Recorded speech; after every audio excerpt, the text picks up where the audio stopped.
We're trying to seed this mound behind me. We're turning it into a prairie grass area under the direction of NRCS. They say this is the best time of the year to put seed out on the ground, even though it's frozen and the snow's here. What we're putting it on with a drone. The mound itself was created when they built the school. They had to dig the retention pond area for the construction site, and this was the spoils left over.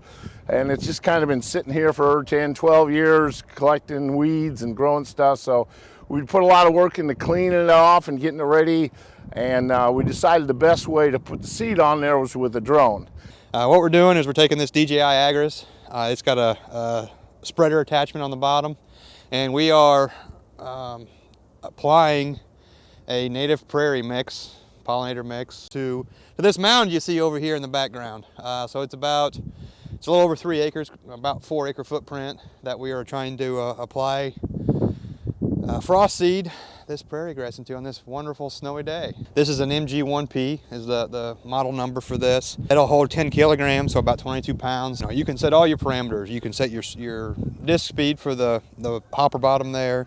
You can set the gate opening. Anything you can control on any traditional broadcast spreader, we can control with this.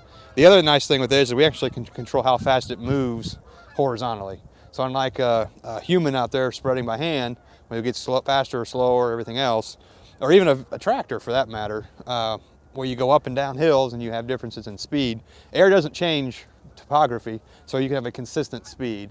So we're trying to fly this as slow as we can, which is about 3.3 feet per second.